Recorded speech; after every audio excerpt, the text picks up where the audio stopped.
Is this the best speed boot ever? We're here to tell you everything that you need to know about the new F50 from Adidas. For this video, we managed to get our hands on an early sample, so what you see here might look a little bit different to the final version on SOCCER.com.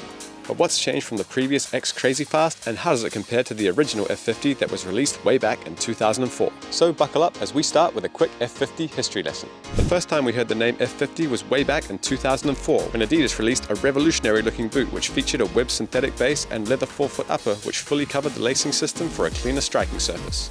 We then had the F50 tuner era, where you could interchange uppers and outsoles depending on the surface you were playing on and your boot color preference. A truly revolutionary concept even today. The leather had now been replaced with 100% synthetic for a lighter on-foot experience, but the tunic concept was short-lived and the next F50 was back to being one solid boot in 2008, although it did introduce a transparent section. Moving on to 2010 and we start to see the origins of the current X boots with a sleeker silhouette, stripped-back design and lighter materials, including special leather editions for Messi and some iconic patterning for the 2014 World Cup in Brazil. Although the DNA lived on in the X boots, 2015 signaled the end of the much-loved F50 franchise.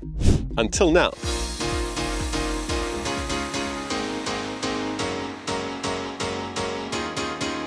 There is an undeniable continuation of the material technology from the most recent X, but there's also more than a small nod to the iconic F50 designs of the past. Here are some of the tech specs on the new footwear and what Adidas is saying about them. Here we see the continuation of the laceless strike zone and ankle collar made from an engineered prime knit material for maximum lockdown and comfort that molds to the shape of your foot. Next is the engineered Fiber Touch upper material package that offers lightweight support and cushioning only when needed. The high definition Sprint Web 3D texture is introduced for improved grip on the ball when dribbling at high speeds, and the Sprint Frame 360 Plus outsole features a foam integrated structure and iconic external heel count for faster acceleration and speed in all directions.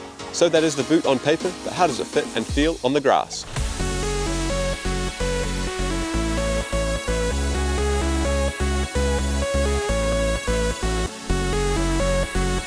Taking the reins as the flagship speed boot for Adidas, this new F50 has gone back to an upper material that's similar to the Speedflow X of 2022.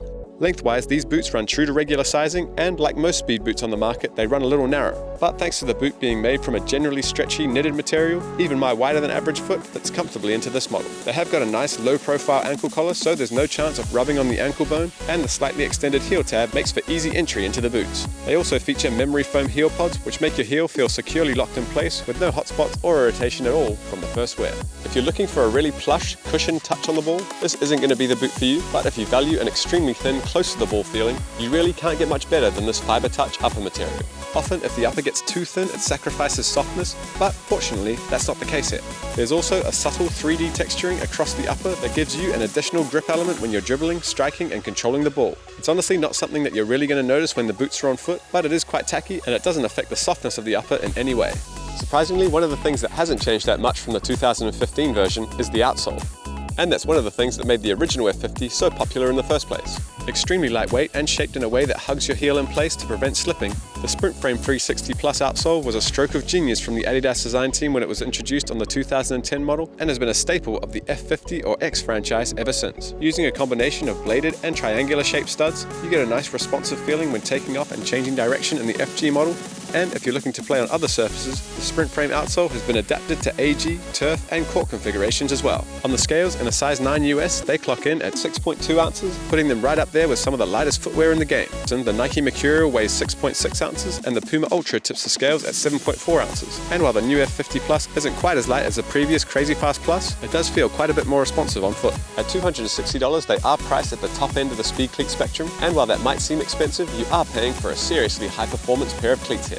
This is the model that you'll see all the top-level pros like Lionel Messi, Julian Alvarez, and Lamine Yamal wearing. But if the Plus model is just a little outside your budget, you can always look at the less expensive Pro models that feature almost all of the same technology. And stay tuned for a full breakdown of all the different price points from the F50 range. So those are the new F50s, a nice nostalgic nod to the past, packed with all the most cutting-edge technology from the present.